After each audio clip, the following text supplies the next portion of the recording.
I never thought I'd be telling this story. For years, I buried it, pretended it didn't matter, convinced myself I had moved on. But the past has a way of finding you, even when you think you've left it behind. It started when I got a friend request on Facebook. I almost didn't check it. I ignored requests from strangers all the time. But something about this one made my stomach twist. His name. His last name. I clicked on his profile, and for a second, I forgot how to breathe. Because staring back at me was a man who looked exactly like James. It took me a full minute to move. My hands felt cold, my heartbeat too loud in my ears. Then, before I could talk myself out of it, I opened his message. Hey, I know this might be weird, but do you know James and Lorraine? My first instinct was to block him. I should have blocked him. But my fingers hovered over the keyboard. My throat felt tight. It had been 20 years since I heard those names out loud, and yet, reading them now, it felt like I was 17 again, standing in that house, listening to James call me a failure, listening to Lorraine cry without ever actually doing anything to stop him. I typed back before I could stop myself. Yeah, I knew them. The reply came almost instantly. I think they adopted you before I was born. I stared at the screen. Something in my chest clenched, hard. I wasn't sure what I expected to feel. Shock? Anger? Maybe nothing at all? But all I felt was this strange, hollow ache. Like I had spent my entire life believing I was alone, and now, out of nowhere, there was someone else. Someone connected to the same past I had spent decades trying to forget. My phone buzzed again. Can we talk? I shouldn't have answered. But I did. His name was Matt. James and Lorraine's biological son. For years, he had suspected something was off. He had found old pictures of me, ones I had never even seen. Every time he asked about me, Lorraine would change the subject, and James would just say I had left. That was all. No explanation. No details. Just that I had left. And Matt had believed them. Until now. I told him everything. I hadn't planned to. But once I started talking, I couldn't stop. I told him about James, his rules, his temper, the way he treated me like some kind of investment instead of a daughter. I told him about Lorraine, how she was soft when James wasn't around, but never strong enough to stand up to him.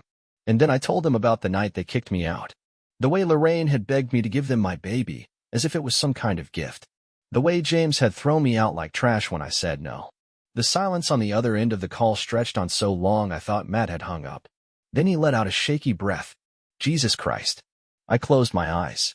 Yeah, I don't even know what to say, he admitted. His voice was thick, like he was trying to keep himself steady. They always made it sound like you just ran away. Like you were some rebellious teenager who wanted nothing to do with them. A bitter laugh slipped out before I could stop it. Yeah, that sounds like them. Matt cursed under his breath. I feel like an idiot. You weren't an idiot, I said quietly. You were a kid. He let out a breath. Still, for a while, neither of us spoke. Then, finally, Matt said, I want to meet you. I hesitated. I had spent my entire adult life keeping my past at a safe distance. But Matt wasn't them. And for the first time in years, I had a chance to meet someone who had been shaped by the same people I had. Maybe I needed to. Okay, I said. Let's meet. And just like that, my past came crashing back to life. I couldn't focus on anything the next day. At work, I kept rereading Matt's texts, my stomach twisting into knots. By the time I got home, my head was pounding, my hands still unsteady from too much caffeine and not enough food. Harry was waiting for me in the kitchen, his arms crossed, concern all over his face. So, he said carefully, you gonna tell me what's going on, or do I have to guess? I hesitated, setting my bag down. It's complicated. Harry raised an eyebrow. Complicated how? I rubbed my temples, exhaling slowly. James and Lorraine's son. He found me. Harry stilled. Their son. Yeah, I murmured. His name is Matt. He reached out. Says he's been looking for me for years. Harry didn't say anything for a long time. Then he let out a slow breath, pulling out a chair. And what does he want? I shrugged. Answers, I think. To know the truth. Harry studied me for a moment, his expression unreadable. And what do you want? That question made my chest tighten. I didn't know. For so long, my only goal had been to move forward. To erase James and Lorraine from my life. But Matt wasn't part of that plan. I'm meeting him tomorrow, I admitted. I need to see for myself. Harry sighed, then stood and pulled me into his arms. Okay, he murmured. Just be careful, okay? I nodded against his chest. But the truth was, I wasn't sure what careful even meant anymore. The next day, I arrived early at the coffee shop. I picked a table near the back, away from the crowd, where I could see the door. My hands wouldn't stop shaking, so I wrapped them around my cup, the heat grounding me. And then he walked in. I knew it was him instantly.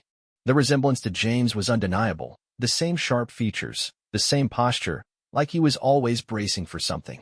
But there was something softer in his face, something hesitant. His eyes scanned the room, searching. Then they landed on me.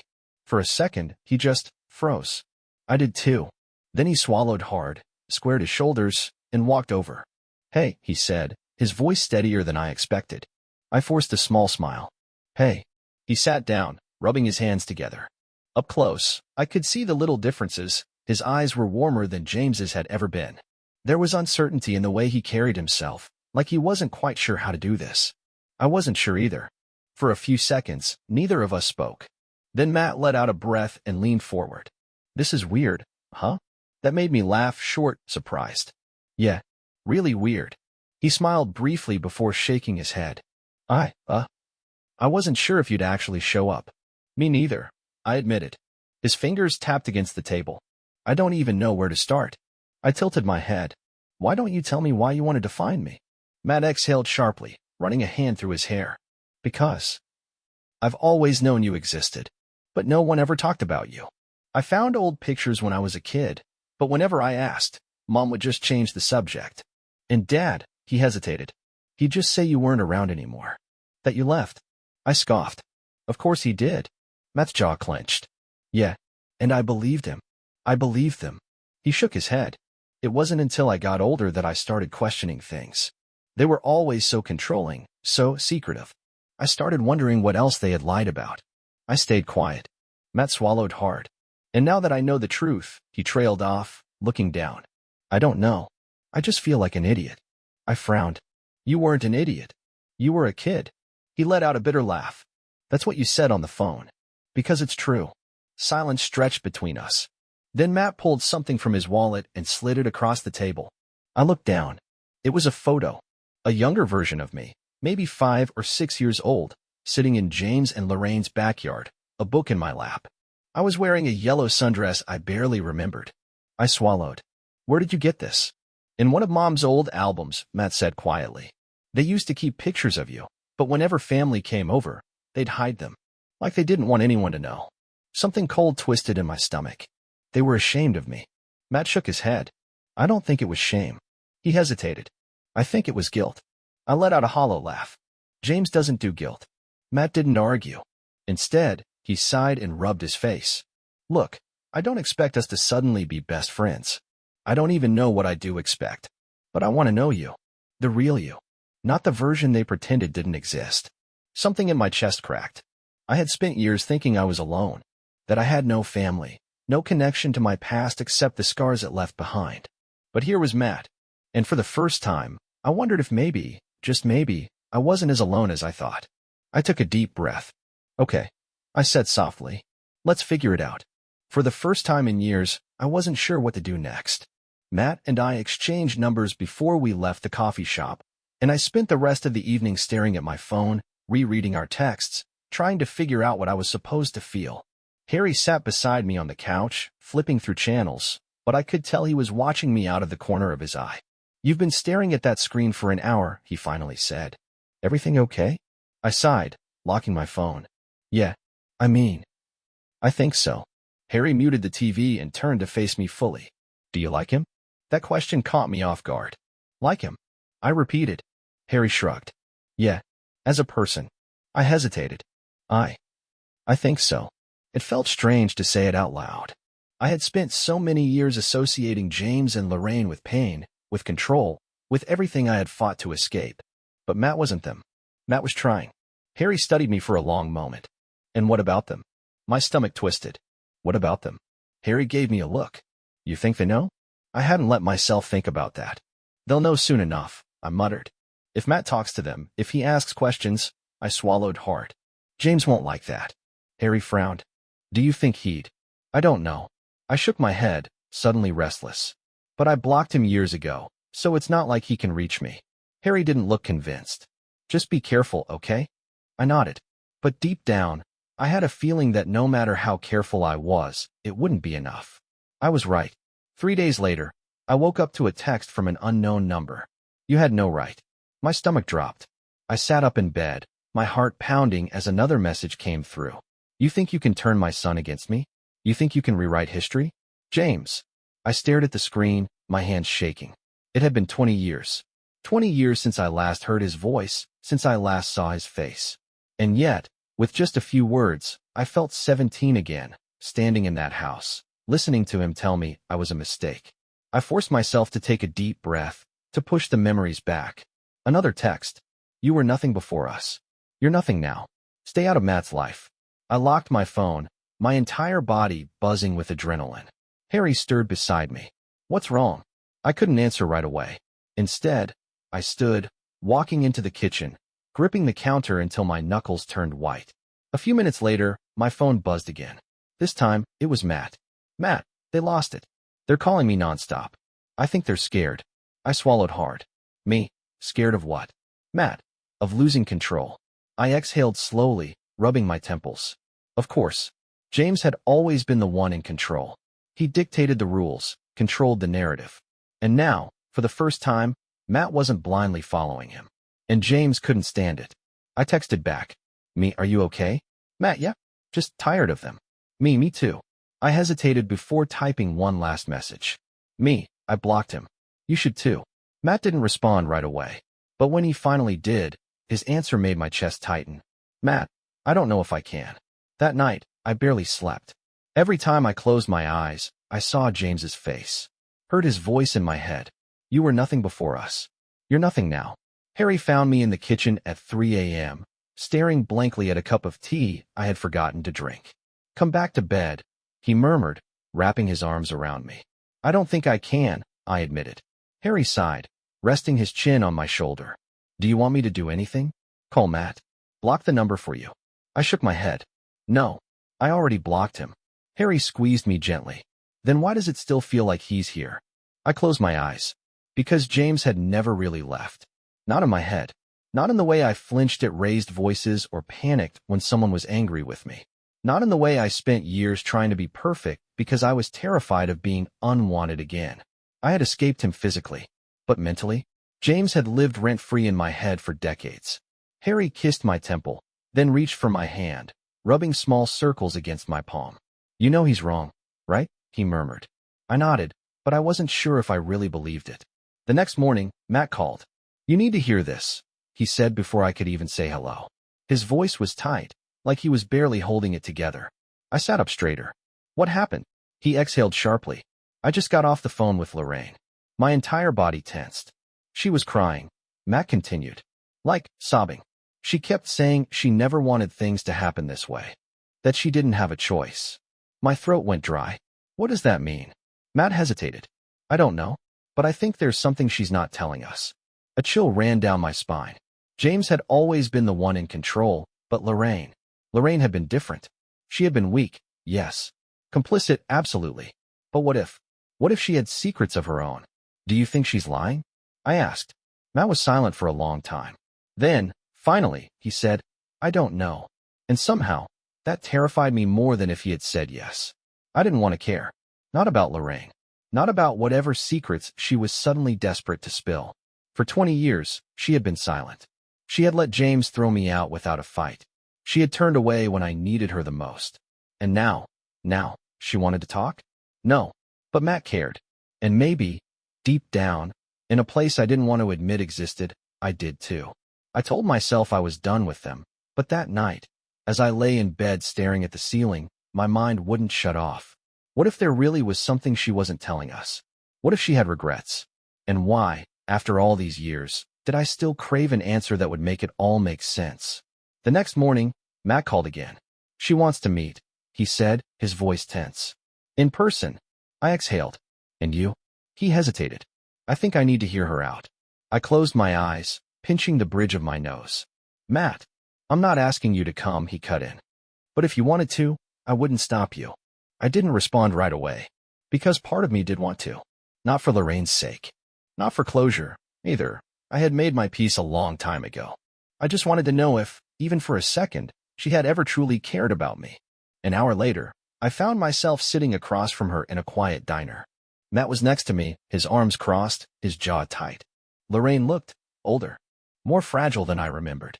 Her once perfectly styled hair had streaks of gray, and the lines around her eyes were deeper. But it was her hands that caught my attention, how they trembled slightly as she held her coffee cup. She looked at me for a long time before speaking. "You look well," she finally said. I stayed silent. She swallowed, setting her cup down. I never thought I'd see you again." I folded my arms. "Yeah, that's what happens when you throw someone out of your life." She flinched. Matt shifted beside me. "Mom, just tell us why we're here." She hesitated. Then, finally, she whispered, "I wanted to say I'm sorry." I stared at her, waiting for the usual excuses. The tears, the self-pity, the "I had no choice" speech. But when she lifted her gaze, there was something raw there. Something real. "I should have fought for you," she said, voice shaking. "I should have stood up to him. I should have done a million things differently, but I didn't. And I live with that every single day." My fingers curled into fists under the table. Matt clenched his jaw. "So why now? Why are you telling us this now?" Lorraine looked down. "Because James doesn't control me anymore." The air felt heavier suddenly, thick with something unsaid. Matt tensed. "What do you mean?" She hesitated, then exhaled shakily. "He's gone." A cold chill ran down my spine. "Gone." I repeated. She nodded. "He left. Just disappeared one day. I don't know where he is. I don't know if he's alive or dead. And, for the first time in my life, I don't care." I should have felt relief. Or satisfaction. Or something. But all I felt was exhaustion. Because after everything, after all the years I spent haunted by him, he just got to leave? No consequences? No reckoning? Matt ran a hand through his hair. "Mom, why did you stay?" His voice cracked slightly. "Why did you let him treat us like that?" She closed her eyes. "Because I was afraid." Then she opened them again, looking straight at me. "And because I was a coward." I swallowed hard. There it was. The truth. No excuses. No justifications. Just the simple, devastating admission that she had chosen fear over me. She wiped her eyes quickly. "I know I can't change the past. I know I don't deserve forgiveness. But I needed you to know, I never stopped thinking about you." A part of me wanted to believe her. But I wasn't the little girl who needed her anymore. I took a slow breath and stood up. Matt looked at me, uncertain. I glanced down at Lorraine one last time. "I hope you find peace," I said quietly. "But I already have." And then I walked away. Matt caught up with me in the parking lot, his expression unreadable. "That's it." I turned to him. "What else is there?" He exhaled. "I don't know. I just thought." That it would fix something? I shook my head. Nothing can fix the past. Matt looked down, then nodded slowly.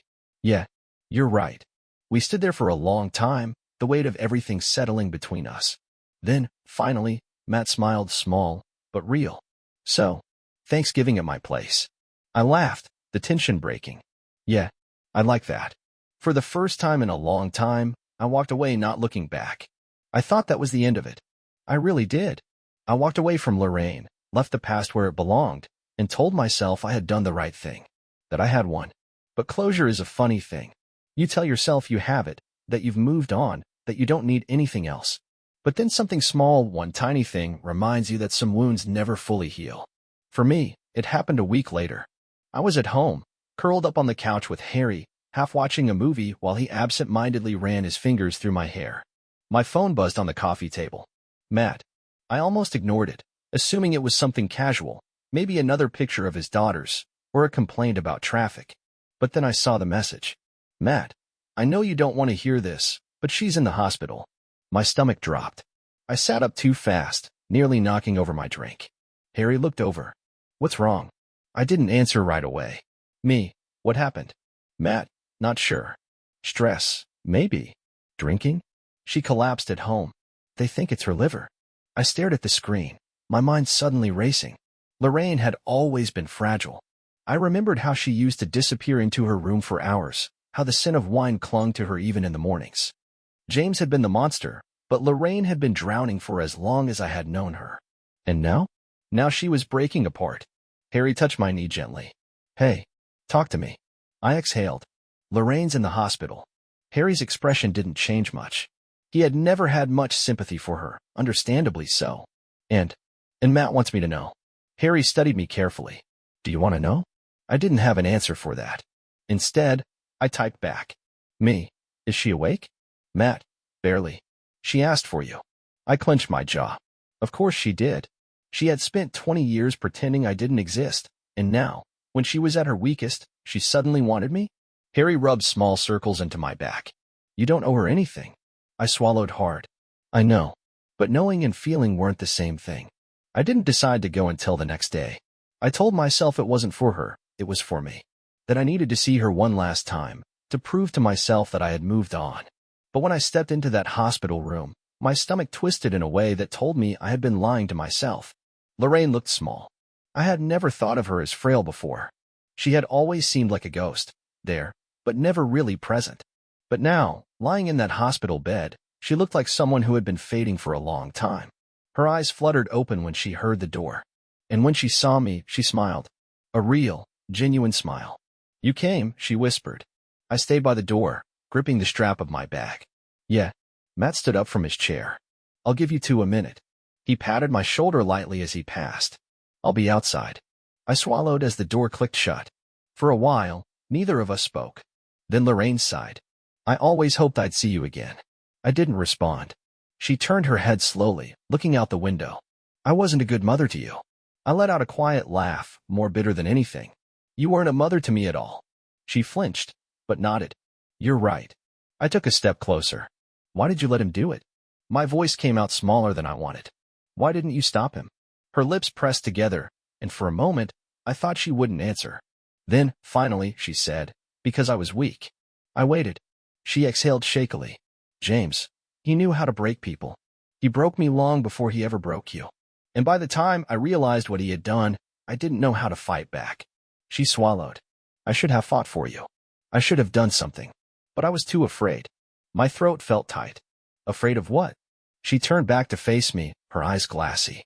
Of losing the only life I knew. I stared at her. For so long, I had needed her to say those words. And now that she had, I felt nothing. Just tired. I let out a slow breath. I spent years hating you. I know. I wanted to believe you were just as bad as him. She closed her eyes for a second. I probably was. I shook my head. No, you weren't. And that's the worst part. She looked up at me, confusion flickering across her face. I swallowed. You could have stopped him. Maybe not all at once, maybe not in a big way, but somehow. You could have pulled me aside and told me it wasn't my fault. You could have warned me when you knew he was about to snap. You could have just been there. Lorraine's hands trembled in her lap. You weren't evil, I whispered. You were just absent. Tears slipped down her cheeks. I don't expect you to forgive me, she murmured. I don't even deserve to ask. I looked at her for a long time. And then, finally, I nodded. You're right, I said. She let out a quiet sob, but she smiled, like she had been expecting that answer. I stepped back toward the door. Lorraine wiped her eyes quickly. Will you visit again? I hesitated, my fingers tightening around the handle. Then, quietly, I said, take care of yourself, Lorraine. And I walked away. Matt caught up with me in the hallway. You okay? I exhaled. Yeah, I think so. He gave me a careful look. Do you think she was telling the truth? I thought about that for a second. She was telling her truth, I finally said. But it doesn't change mine. Matt nodded slowly. Yeah, I get that. We walked outside together, the cool air hitting my skin as we stepped into the parking lot. Matt slid his hands into his pockets. Thanksgiving's still on, right? I let out a small, genuine laugh. Yeah, it is. And for the first time in a long time, I felt free.